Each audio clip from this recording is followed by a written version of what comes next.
The conference room smelled like ozone and expensive unearned confidence. It was one of those fishbowl rooms, all glass and brushed aluminum, designed to make everyone inside feel exposed and everyone outside feel excluded. At the head of the table sat Trevor. Trevor was 25 years old. He wore a Patagonia fleece vest over a t-shirt that cost more than my first car, and he had the kind of teeth that looked like they'd been whitened by a nuclear blast. He was our new CTO. He had been on the job for 3 weeks, and in that time, his primary contribution had been replacing the break room coffee with a kombucha tap and referring to our mainframe, the iron beast that processed $2 billion a day, as tech debt. Morgan Trevor said, leaning back in his Herman Miller chair, spinning a pen that he probably didn't know how to refill. "We need to talk about velocity. We need to talk about agility. We need to talk about the legacy anchor." He meant me. I was the anchor. I sat there, hands folded on the table, looking at him. I'm 61. I've been with this firm since before Trevor was a gleam in his private equity father's eye. I wrote the batch processing scripts that handled the overnight settlements in 1989. I survived the dot-com bust, the 2008 financial crisis, and 3 different CEOs who thought blockchain was the answer to a question nobody asked. I don't smoke, but sitting across from Trevor, I felt the phantom itch of a nicotine addiction I never had. I wanted to blow smoke in his face just to see if he'd cough up his avocado toast. "Go on, Trevor," I said. My voice was calm. It's the voice I use when a server rack overheats. "Tell me about the anchor." "Look, Mo," he said. He called me Mo. Nobody calls me Mo. You're a legend. Seriously, the work you did on the COBOL core historic, but we're pivoting. We're going cloud-native microservices, Kubernetes. We need builders, not maintainers, and frankly, your salary band. Well, it's heavy. We can hire 3 full-stack devs for what you're costing us." He smiled. It was a pity smile, the kind you give a dog right before you take it behind the shed. "So," he continued, sliding a thick envelope across the table, "put together a transition package. It's generous. Early retirement, honorary emeritus status. You get to walk away a hero." I looked at the envelope. I didn't reach for it. By the way, if you're enjoying watching a corporate dinosaur about to metaphorically bite the head off a raptor, go ahead and hit subscribe and maybe give this a like. It keeps the servers running and fuels my vindictive joy. Anyway, back to the execution. "Trevor," I said, ignoring the envelope, "do you know what runs on the Z-series mainframe in the basement?" "Old code," he scoffed. "Spaghetti. That's why we're scrapping it. It's not just code, Trevor. It's the clearinghouse interface. It's the SwiftWire verifications. It's the biometric security protocol that adheres to the federal banking regulations regarding high-value transaction limits. You know, the laws that keep the SEC from turning this building into a crater." He waved a hand dismissively. "We've got consultants for that. Apex is sending a squad on Monday. They'll scrape the logic, refactor it into Python, and we'll be live on AWS by Q3. I almost laughed. I really did. The sheer, unadulterated hubris was almost beautiful, like watching a drunk man try to juggle chainsaws. Apex. He thought a team of 22-year-old consultants who learned coding from YouTube tutorials could parse 30 years of assembly language and JCL scripting in a weekend. "So, effective immediately?" I asked. "Effective immediately," Trevor nodded. "We need your badge and your laptop. Security will escort you out. Standard protocol, nothing personal." I stood up. My knees popped. A sound like a dry twig snapping in a dead forest. I smoothed out my skirt. I didn't look at the envelope. I reached into my purse and pulled out my ID badge, the chipped plastic card that had been my passport to the inner sanctum for 4 decades. I placed it on the table, then I reached into my pocket and pulled out my RSA hardware token, the little fob with the changing numbers. I placed it next to the badge. "Is that everything?" Trevor asked, eyeing my purse as if I might be stealing staplers. "That's everything the company owns," I said. "I didn't mention the other thing, the thing they couldn't take. The thing that wasn't in my purse, but in the ridges of my thumb and the unique pattern of my iris, the biometric hash stored in the deepest, darkest read-only sector of the mainframe security kernel. The hash that I had hard-coded into the system 10 years ago after a Russian botnet tried to brute force our admin accounts. The hash that required my physical presence to authorize any changes to the core settlement logic. Trevor didn't know about it. Why would he? He'd never read the documentation. He probably thought documentation was a Netflix genre. "Good luck, Trevor," I said. "You're going to need it. We make our own luck." He grinned, tapping his temple. "Disrupt or die, right?" Something like that, I said.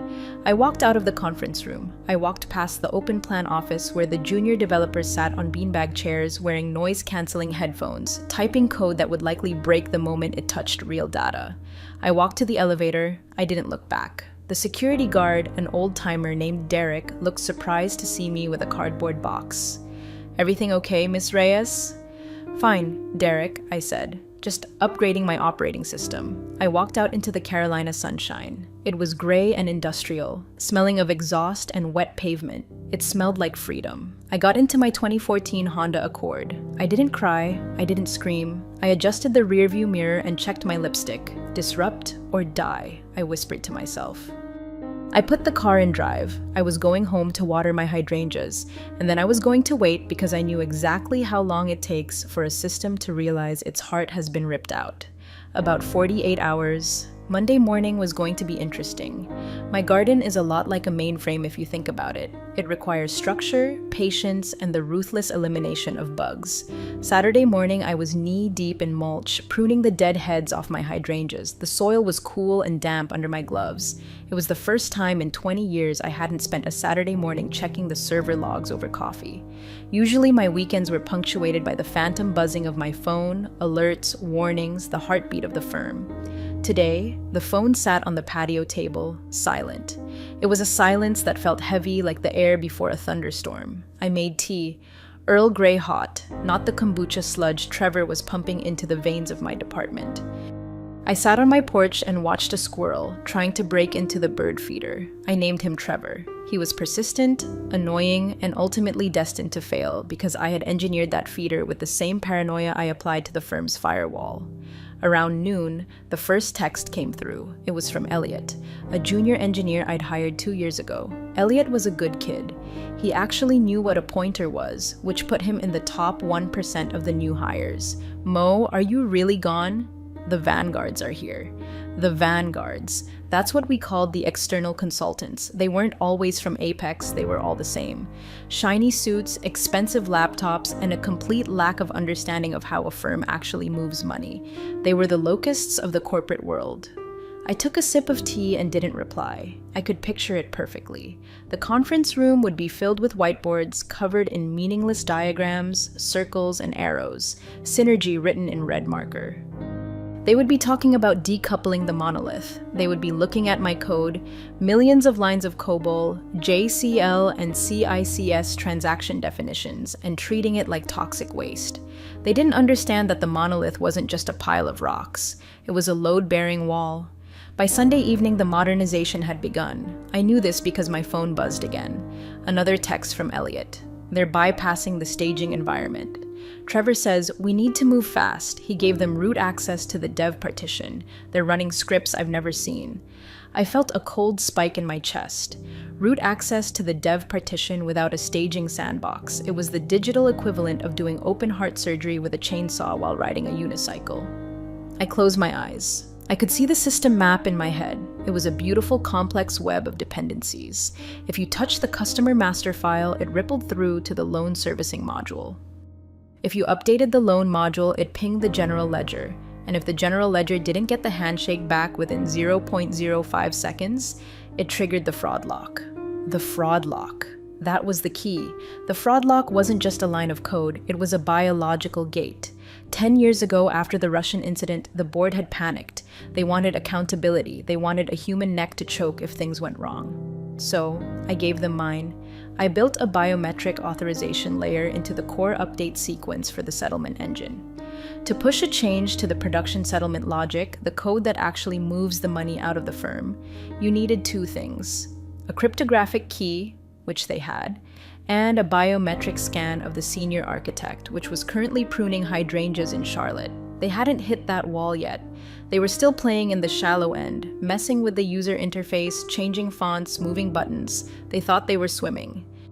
They didn't realize they were paddling towards a waterfall.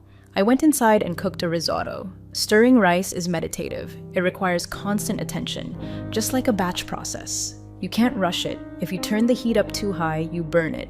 If you stop stirring, it glues together. Trevor was the type of cook who would blast the heat, throw in the rice, and walk away to check his Instagram. Monday morning arrived with the grim inevitability of a kernel panic. I woke up at 6 a.m. out of habit. I showered, dressed in my retired lady uniform, yoga pants, and a cashmere sweater, and sat down at my computer. I wasn't logging into the firm's VPN. That would be illegal. But I still had access to the public-facing status page, the one customers see status. All systems operational lies, I whispered to the screen. Knew what was happening inside that building. The consultants were probably high-fiving. They had likely refactored the login screen and pushed it live. Look at us. We're agile. We changed the color of the submit button to disruptive blue. But deep down in the basement in the climate-controlled server room where the air is kept at a crisp 64 degrees, the mainframe was watching. It was seeing these new unfamiliar commands coming down the pipe. It was checking its access control lists. It was looking for a fingerprint that wasn't there. It was waiting. And so was I. I poured another cup of Earl Grey. Elliot, I thought, staring at my phone. Don't do it, kid. Don't try to fix it. Just let it burn. But I knew he wouldn't. He was too young. He still had hope. He still thought competence mattered. He was about to learn the hardest lesson of his career. You can't patch stupid. The cracks started showing on Tuesday. It wasn't a total collapse. Legacy systems don't usually explode all at once. They die by 1,000 cuts. It started with the audit logs. In finance, if you don't log a transaction, it didn't happen. And if it didn't happen, but the money moved, that's not a bug. That's a felony. I was at the grocery store debating between organic and non-organic avocados. Trevor had ruined the concept of avocados for me, but I still liked guacamole when Elliot called. Not a text, a call. I let it ring 3 times. I wanted to answer. The instinct to fix and to troubleshoot to save the ship was burned into my DNA, but I looked at the avocados. They were firm, unyielding like me. I picked up. Hello, Elliot. Mo. Oh God, Mo, you have to help me. His voice was an octave higher than usual. He sounded like he was hyperventilating in a server closet. Calm down, Elliot. Breathe. What's wrong? The transaction IDs, he sputtered there. They're skipping.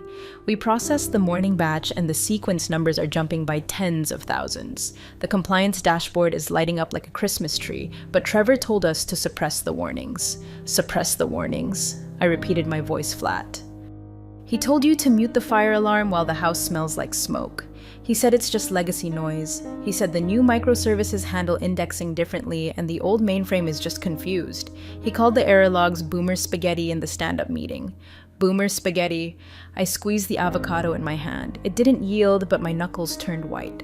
Listen to me carefully, Elliot, I said, leaning against the display of artisanal crackers. Do not suppress those warnings. Print them out, email them to your personal account, document that you were ordered to ignore them. But how do I fix the sequence jump? The consultants are trying to force a raindex on the live database. They're doing what? I almost dropped the phone. Raindexing a live transactional database during business hours is suicide. It locks the tables. Nobody can read, nobody can write. The firm effectively freezes. Trevor gave them the go-ahead. He said, move fast and break things. Well, I said, a cold calm settling over me. He's definitely got the break things part down. Elliot, listen. Do nothing. Not type a single command. If you touch that database while it's reindexing, you will corrupt the pointers. You will turn $2 billion of client data into digital confetti.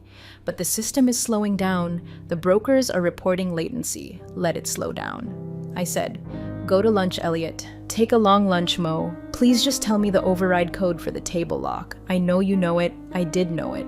It was a hexadecimal string I had memorized in 1997. OX4, a unlock override off PW. It would release the tables, cancel the raindex, and restore sanity.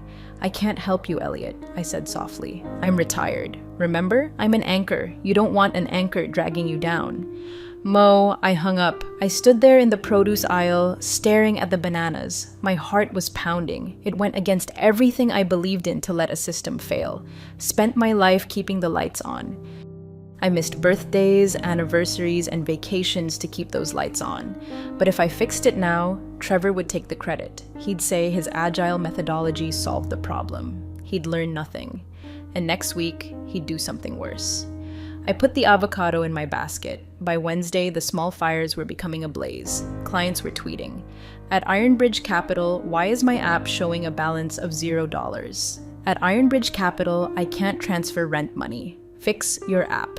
I sat on my couch sipping wine, scrolling through Twitter. The firm's official account was replying with copy-pasted apologies. We are experiencing intermittent technical difficulties as we upgrade our systems to serve you better. Serve you better by locking you out of your own money. Then came the internal leak. Someone, probably Elliot, posted a screenshot on an anonymous IT forum. Showed the CPU usage of the mainframe. It was pinned at 99%. The consultants had deployed a Python script that was querying the entire transaction history for every single user login. It was a denial of service attack, and it was coming from inside the house. I watched the stock price dip just a little. 45 cents. Burn, I whispered. But the real show hadn't started yet. Tomorrow was Thursday, end of quarter. Thursday was settlement day, the day the firm had to reconcile its books with the Federal Reserve. The day massive wire transfers moved between institutions. The day the system had to be perfect, and the day the system would check for the biometric authorization of the senior architect. I checked my calendar. Thursday, 10 a.m. spa appointment. Perfect timing. Thursday morning dawned with the kind of crisp, clear blue sky that usually signals a good day for high-frequency trading. For Ironbridge Capital, however, it was the sky over a battlefield. Quarterly settlement is not a joke. It's not an agile sprint. It is a hard, federally mandated deadline by 4 p.m. Eastern Standard Time. Billions of dollars in commercial wires, international clearings, and interbank settlements must be finalized. If the ledger doesn't balance or if the transmission doesn't go through, the fines start at painful and quickly escalate to congressional hearing. I was at a day spa in South Park, wearing a fluffy white robe and sipping cucumber water. My phone was in a locker turned off. At the firm, I knew exactly what the sequence of events was. 8 a.m. The batch jobs kick off. The mainframe begins aggregating the millions of transactions from the last 90 days. This usually takes 2 hours. With the optimizations Trevor's team had likely installed, it was probably choking on its own vomit. 10 a.m. The first warning bells, the verification hashes wouldn't match. Why? Because the consultants had probably changed the character encoding on the database from EBCDIC, which mainframes love, to UTF-8, which mainframes tolerate but despise without updating the translation tables. 11 a.m. Panic. The settlement window opens, wires need to start moving, but the system is locked in a verify loop. At 11:15 a.m., I was getting a hot stone massage. The masseuse, a lovely woman named Vanessa, asked me if my shoulders were tense. "Not anymore, Vanessa," I murmured into the face cradle. Not anymore. Back at the office, Trevor would be screaming. I could hear it. He'd be standing in the Network Operations Center, NOC, his Patagonia vest damp with sweat. Just force it, he'd be yelling, "Override the check. We have to send the file." And that's when they would try it. The emergency override. The emergency override is a function I wrote. It exists for exactly this scenario. When the automated checks fail and a human needs to say, "I have visually verified the data and I authorize this transfer despite the errors." But you can't just click OK on a box like that, not for $2 billion. The command requires elevated privileges. Sysadmin level 5. There was only one level 5 account active. Mine, 12:30 p.m. I walked out of the spa glowing. My skin felt hydrated. My soul felt light. I turned my phone on. It vibrated instantly, and then it kept vibrating. It danced across the bench in the locker room like a possessed object. 47 missed calls, 12 voicemails, 88 texts. I scrolled through them. Trevor, 12:05 p.m. Morgan pickup, Trevor, 12:08 p.m. We have a situation. Trevor, 12:15 p.m. Need password for override. Trevor, 12:20 p.m. Seriously, pick up the phone. Elliot, 12:30 p.m. It's the biometrics Mo. The screen says authorization required. Senior architect biometrics. Trevor is losing his mind. He tried to pseudo-past it. The system locked him out entirely. I smiled. A cold, thin smile. The Russian protocol. When the system detects an unauthorized attempt to bypass the level 5 security check, like say a frantic CTO trying to pseudo-force a settlement, it doesn't just say access denied. It assumes a hostile intrusion. It goes into fortress mode. It locks the file system. It disconnects the external gateways.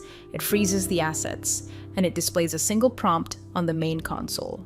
Critical security lockdown awaiting biometric verification. User Reyes will time out in 3 hours 59 minutes if the biometric scan isn't received within 4 hours. The system assumes the facility has been compromised. It initiates a hard wipe of the encryption keys. The data remains, but it becomes unreadable without a restore from physical tape backups held in a mountain in Colorado. That recovery takes 3 days. The firm would be dead in 3 days. My phone rang again. It wasn't Trevor this time. The caller ID said Spencer Quinn, chairman of the board. Spencer was 70 years old. He was old money. He didn't know what Kubernetes was, but he knew what fear smelled like. I let it ring 3 times, then I answered. Hello, Spencer. Long time, Morgan. His voice was shaking, not anger. Terror, where are you? I'm in South Park. Just finished a lovely facial. Why the system? It's asking for your thumb. Literally. Trevor says we can't move the money without you. Oh, that I said, checking my nails. That's the fraud prevention protocol. I documented that in 2014. Spencer, page 4002 of the Disaster Recovery Manual. You signed off on it, Morgan. We have 2 hours before the Fed window closes. If we miss the settlement, we are insolvent. We are talking regulatory seizure. That sounds serious, Spencer. Name your price, he snapped. Just come in. Send a helicopter. I don't like helicopters, I said, and I'm retired. I turned in my badge. Remember, Trevor was very specific about the immediate nature of my departure. Morgan, please stop the games. What do you want? I looked at the time. 1 p.m. Plenty of time to drive there if I took I-485. I want a meeting, I said in the boardroom with the full board and Trevor. In 1 hour. Done. Spencer said, just get here. Oh, and Spencer, yes, have security print a visitor pass. I don't have a badge anymore. I hung up. I got into my Honda. I didn't speed. I put on a podcast about gardening. The traffic was light. The world was burning, and I was bringing the only fire extinguisher, but I wasn't going to spray it for free. The drive to the firm usually took 45 minutes. I took my time. I stopped for a coffee, a real one, not the break room sludge. When I pulled into the visitor parking lot, I saw the chaos through the glass facade of the lobby. People were running, actual running in a financial firm. Nobody runs unless there's a gunman or a fire. This was worse. This was a liquidity crisis. I walked to the front desk. Derek, the security guard, was standing there looking pale. He saw me and looked like he wanted to hug me. Miss Reyes, thank God. They've been calling down here every 5 minutes asking if you've arrived. Hello, Derek, I said, handing him my driver's license. Visitor pass, please, he fumbled with the printer. They said to just send you up protocol, Derek, I said gently. Visitor pass, I don't work here. He printed the sticker. It said Morgan Reyes guest. I stuck it on my cashmere sweater right over my heart. The elevator ride to the 40th floor was silent. I watched the numbers tick up. 10, 20, 30. With each floor, the value of my obsolete knowledge compounded. By the time I hit 40, I was probably the most expensive consultant on the Eastern Seaboard. The elevator doors opened directly into the executive suite. The receptionist was gone. The double doors to the boardroom were open. I walked in. The room was a tableau of despair. The long mahogany table was littered with empty water bottles, half-eaten sandwiches, and laptops displaying red graphs. The entire board of directors was there. Spencer Quinn sat at the head looking like he had aged 10 years since our phone call, and there was Trevor. Trevor was standing by the window staring out at the city. His Patagonia vest was unzipped. His hair was messy. He turned when I walked in. His face was gray. The arrogance was gone, replaced by the hollow, haunted look of a man who realizes he has destroyed his own future. Morgan Spencer said, standing up, "Thank you for coming. I didn't sit down. I stood at the end of the table, a handbag over my arm. I didn't come to socialize. Spencer, I heard you had a technical issue." "It's the biometric lock," Trevor croaked. His voice was cracked.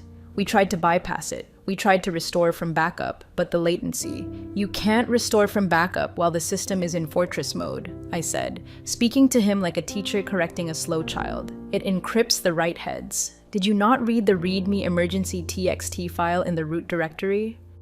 Trevor looked down at his shoes. "I didn't see it." "Of course, you didn't." I turned to Spencer. "You have about," I checked my watch, 90 minutes before the Fed window closes. If I don't authenticate by then, the encryption keys wipe. The firm goes dark. Monday morning, the FDIC is putting tape on the doors. "We know," Spencer said. "Fix it, please." I can fix it, I said. It will take me about 30 seconds to scan my thumb and retina. System will recognize the senior architect, unlock the file system, and process the queue. The backlog will clear in about 20 minutes. Then do it, a board member shouted from the back. I can't, I said simply. The room went deadly silent. Why not? Spencer asked. Because the system requires the biometric authorization of an active employee with level 5 clearance. I lied. It didn't actually check employment status. The mainframe didn't talk to HR. They didn't know that I am not an employee. You fired me. If I scan my hand now as a civilian, the system might interpret it as a spoofing attack and accelerate the wipe. Technically, that could happen if I hadn't calibrated the sensitivity, but mostly, I was just twisting the knife.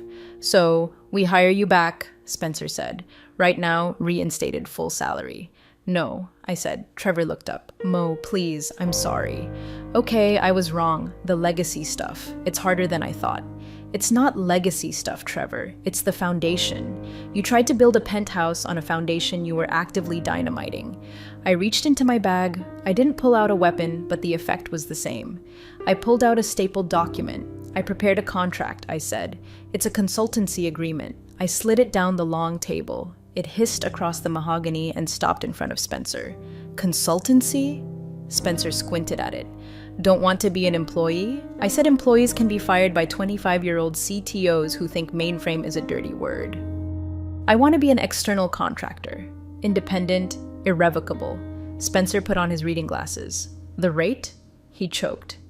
Morgan, this is check the math, Spencer. I said, it's a lot less than the fine you'll pay the SEC if that wire doesn't go out in 89 minutes.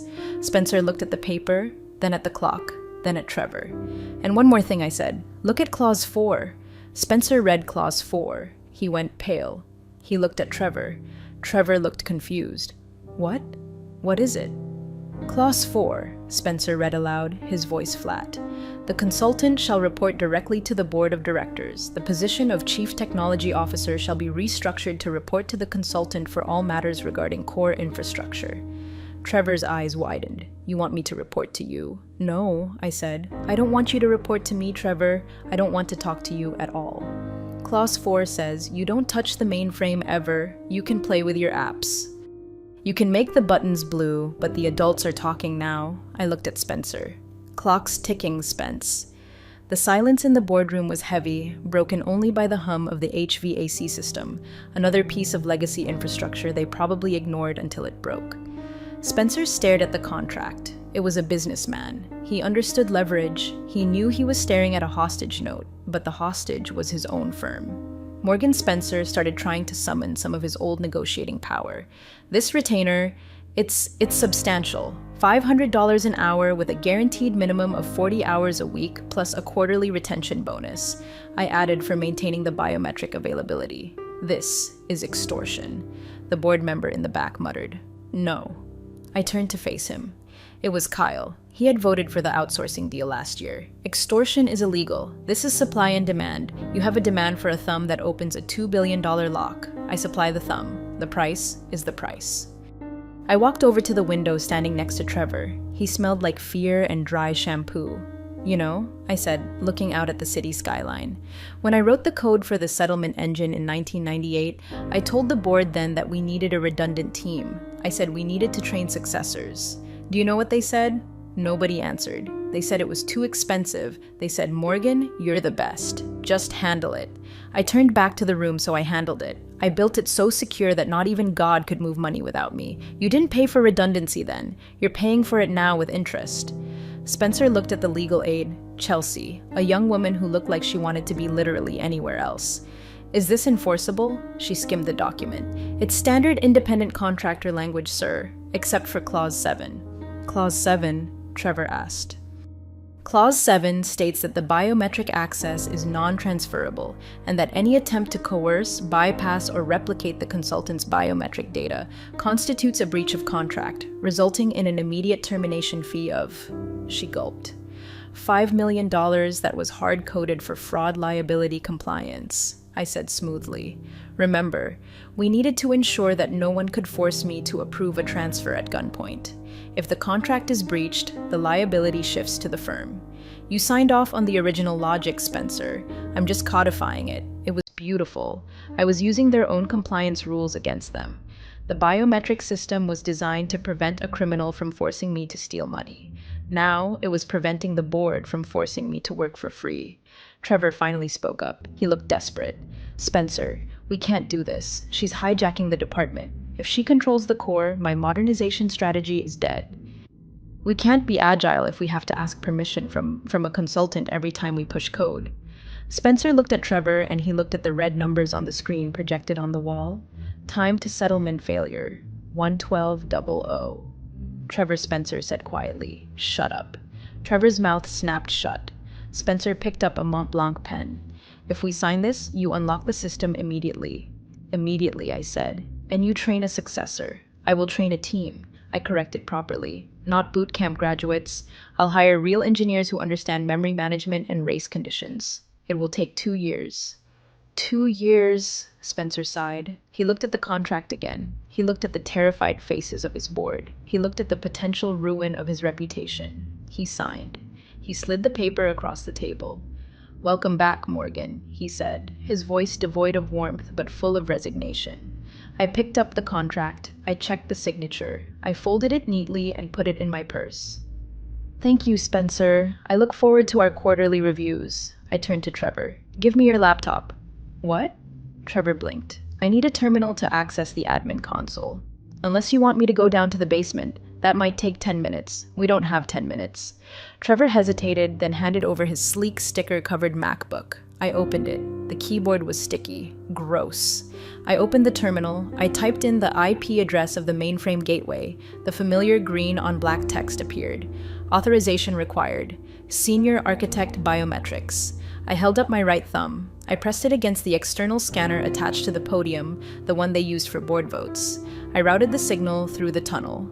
The room held its breath. A green LED blinked on the scanner. On the screen, the text changed. Identity verified. Reyes, M. Access granted. Fortress mode disengaged. Resuming batch processing. A collective sigh swept through the room loud enough to be a wind gust. "It's processing," I said, watching the lines of code scroll by like a waterfall. "The queue is draining. You'll hit the Fed window with about 8 minutes to spare." I closed the laptop and pushed it back to Trevor. "You should really clean your keyboard, Trevor," I said. "Hygiene is important in code and in life." The tension in the room dissipated, replaced by the exhausted slump of adrenaline withdrawal. Board members were loosening ties, checking phones, whispering to each other. They had survived. But I wasn't done. I remained standing.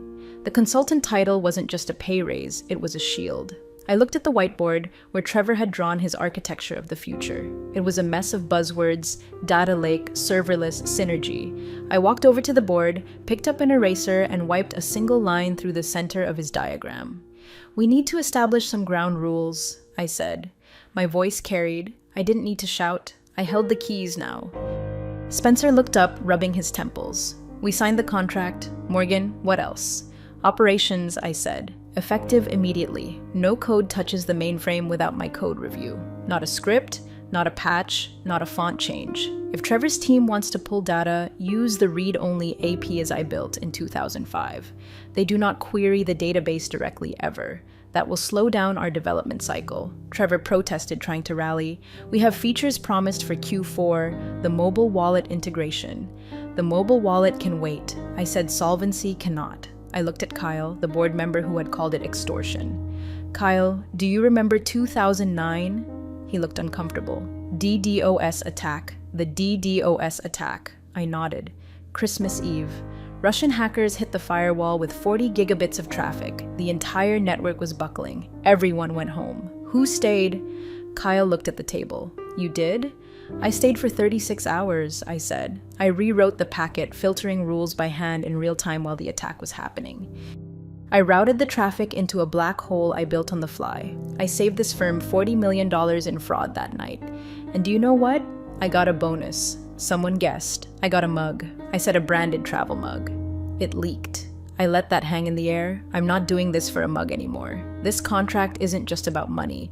It's about respect for the complexity of what keeps this place alive.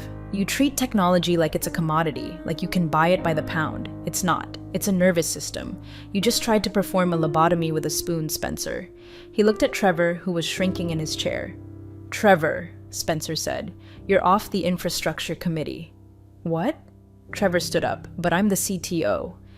Not for long, perhaps, Spencer muttered. Morgan is right. We came too close. You're reassigned to the customer experience division. Focus on the app colors. Leave the plumbing to Morgan. But sit down, Trevor, Spencer barked. Was the first time I'd heard him raise his voice at the boy wonder. I felt a warm glow in my chest. It wasn't just victory, it was justice.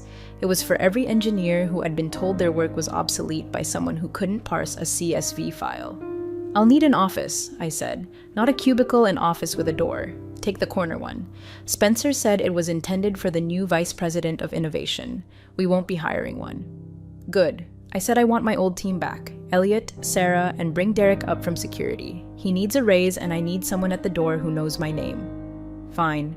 Spencer waved his hand. Whatever you want, just keep the green light on. I looked at the screen on the wall. The progress bar was at 98%. Settlement complete. Funds transferred. 2,140,500,000 sent status. Balanced. Pleasure doing business with you, I said. I picked up my purse. I walked past Trevor. He looked like he was about to cry. Don't worry, Trevor, I whispered as I passed him. You can still scrum, just not on my servers. I walked out of the boardroom. The air in the hallway felt different. It wasn't stale anymore. It felt like my air. I checked my phone. 3:45 p.m. I could still make it back to South Park for a late lunch. I had a sudden craving for a very expensive steak. The following Monday, the atmosphere at Ironbridge Capital had shifted. The move fast and break things posters had been taken down. In their place was a palpable sense of caution. I arrived at 9 a.m. I parked in the spot marked reserved, which used to belong to the VP of Innovation. When I walked onto the IT floor, the silence was instant. The junior developers usually had their heads bobbing to techno music, stopped typing. They looked at me with a mix of fear and awe. I wasn't just the old lady from the basement anymore. I was the one who had brought the board to its knees. Trevor was nowhere to be seen. Rumor had it, his office had been moved to the annex building, the one next to the parking garage where the HVAC is loud and the Wi-Fi is spotty. He was now the head of digital aesthetics. He was in charge of fonts, was a fitting purgatory. I walked straight to the network operations center. Elliot was there staring at a monitor. He looked like he hadn't slept in 3 days. Mo, he whispered when he saw me. Is it true you're back? I'm consulting Elliot, I said, putting my bag down on a desk. It pays better, and I don't have to attend HR seminars. He looked at me like I was a superhero. The system, it stabilized immediately after you scanned. What did you do? I authorized the batch, I said, and then I rolled back the consultant's changes.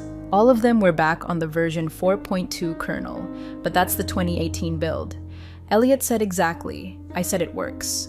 We'll upgrade when we have a plan, not a hallucination. I clapped my hands. All right, everyone, listen up. The room of 20-somethings turned to face me. My name is Morgan. I am the senior architect for the last month who have been led to believe that speed is the only metric that matters. That is a lie. In this building, accuracy is the only metric that matters. If you move fast and lose money, you are not a disruptor. You are a liability. I pointed to the main screen, which was now showing a healthy, steady stream of green transaction logs. We are going to do a code review. I announced we are going to go through every single script those consultants left behind. If it doesn't have comments, we delete it. If it doesn't have error handling, we delete it. If it imports a library you didn't vet yourself, we delete it. Am I clear? Yes, ma'am. A chorus of voices replied. It was music to my ears. I spent the rest of the day in the server room. The physical sensation of the cold air, the hum of the fans, the blinking lights. It was comforting. I scanned my thumb to unlock the rack. The beep was a friendly greeting. I found the consultant server. Blade server they had slotted in without proper mounting screws. It was vibrating. I pulled it out. Hot swapped it right out of the chassis. The screen flickered, then stabilized. Garbage collection, I muttered, tossing the blade onto a pile of junk.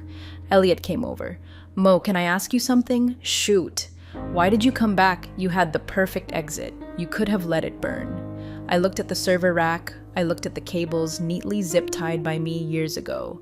"'Cause I built this, Elliot." I said it's ugly. It's old.